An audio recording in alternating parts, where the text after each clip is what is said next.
Yo, what's up YouTube? Danny James here, and in this tutorial I'm going to be showing you 5 easy transitions that you can use on your music videos inside of Adobe Premiere. Let's get into it. Before you jump into the video, you can always show your support by giving this video a like. You can also go the extra step and check out my website at dannyjames.co in case you're looking for editing presets, packs and LUTs. Now let's start this off. Alright, our first effect will be adding a strobe light on this transition. Let me quickly preview this video.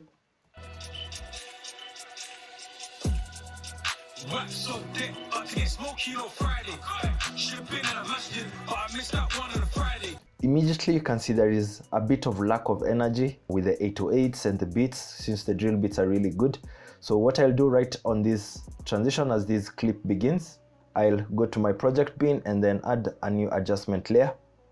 Place it on top of that clip that you are transitioning into. Make sure it's about 5-10 frames. You can extend it later on.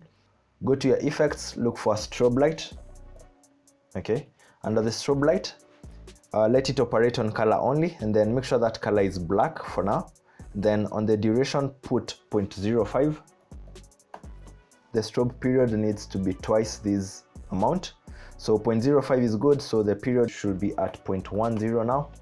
And if we play it back, okay, let me just extend the length of the adjustment layer. Now what I love about this effect is that it's very easy to replicate along your timeline with this adjustment layer. Just hold Alt, click and drag. You can put it at the end of your other clip, not necessarily at the beginning of every other clip. And then with the adjustment layers you can adjust the length as you prefer. So it should look like this now.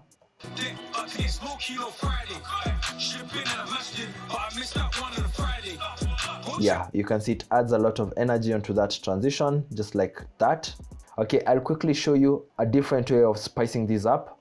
So on the same adjustment layer, leave it to make the layer transparent. Then go to your effects and look for an invert. Put invert under channel onto that adjustment layer. You can choose the different techniques that you want to invert. In this example, I want to use luminance because it looks kind of good. Duplicate this adjustment layer, put it at the end of this clip since it has the same scene, which has the red tapes around it.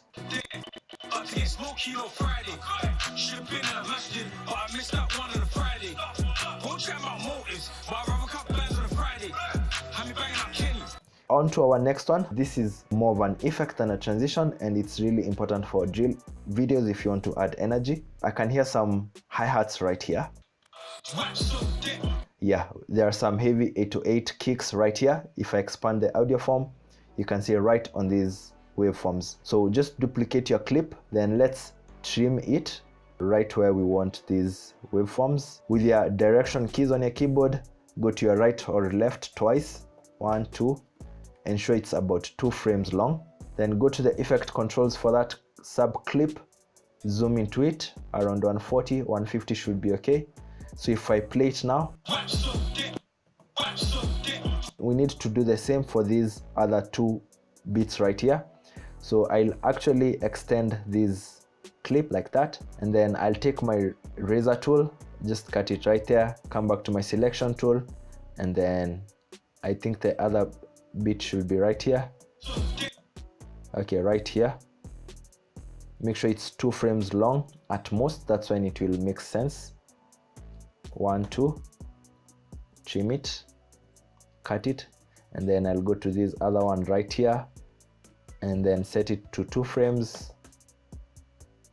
I'll play it back real quick.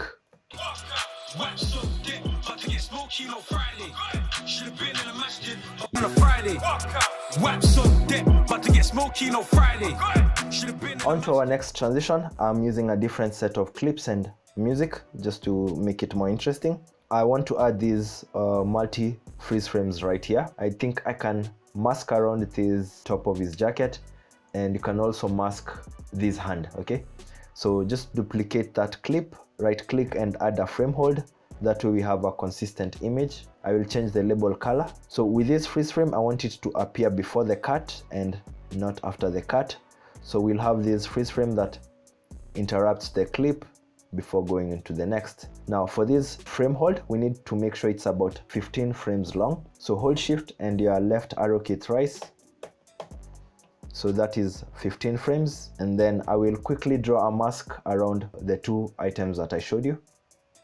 Okay, I'm done masking the two items, which is the hand and the top of the jacket. You want to add a keyframe for position, push it below so that it comes from below, and then I'll put that keyframe to begin, and then 10 frames into the frame hold.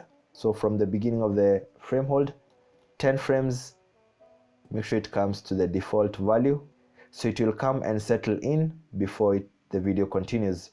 So I'll do the same with this other frame hold, add a keyframe for position, squeeze it to my right, and then I'll make it appear from the left hand side so that it gets to move a bit on the screen, and then I'll push that keyframe to the beginning. Make sure this is 10 frames from the cut.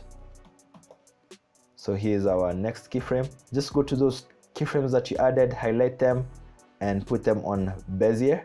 Once you put it on Bezier, click this drop down, and then you want to adjust your graph like this, so that this transition is fastest at the end.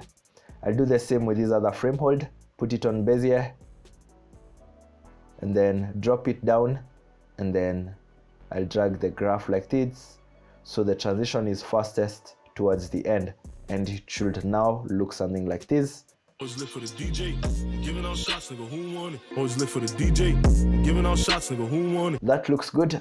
However, I want us to spice it up. Create an adjustment layer, and then place it right at the middle, and then go to your effects and look for a shake. I personally use the sapphire shake. So once you put the sapphire shake right there, you should see the transition looking even better. So it should look like this. Live for the DJ, giving out shots, nigga, who want it? The game on lock, they know who run it. Always live for the DJ, giving out shots, nigga, who want it? The game on lock, they know who run it. Always live for the DJ, giving out shots, nigga, who want it? The game on lock, they know who run it. Our last transition for this video is a very quick flash. Add an adjustment layer between the cut for your two clips, okay? And then go to your effects and look for an echo. Add the echo, which is under time, right on that adjustment layer. I'll make sure our adjustment layer is about 10 frames in total. Then you can begin adding keyframes right here. So you want to add the keyframes for number of echoes. Put it to 0 as it starts. Add a keyframe right there. Go 2 frames using your right arrow key, 1, 2, and then put the echoes to something like 6, and then you should immediately see a flash. 2 frames, set it back to 0. 2 frames, 6. 2 frames back to 0. And then you can again duplicate your adjustment layer along your timeline if you need to replicate this transition. So I'll play it. When a circle winning, please don't confuse the business with the sinning. When a circle winning, please don't confuse the business with the sinning. And the bonus transition for this tutorial will be using a shake right at the end of your clips and a zoom transition, especially in these drill music videos. If you have my Danny James high energy presets, you can just go on to the shaky zoom out, drop it on your clip, and then it should shake as the clip zooms out. Finish that with a shaky zoom in the next clip, and it should look something like this. When the corner gets to spinning, please do not try to beef him without chicken. And then I'd finish this off with a mid-camera shaking on this clip, and you can see how it ties back. When the corner gets to spinning, please do not try to beef him without chicken. She wanna dance and shit. You can see it looks really cool. So if you guys want to create this transition in the most efficient and fast way, you could consider checking out my Danny James high energy transition presets on my store. And yeah, those are very easy transition stroke effects that you can use for your music videos, especially if you're working on drill music videos. If you've been here long enough, you know that's what I kind of specialize in terms of my content and output. I hope you did enjoy this tutorial as much as I did prepping it for you. And if you did gain value from it, kindly give it a like, kindly leave a comment. It honestly goes a long way. My name is Danny James. See you in the next tutorial. Peace.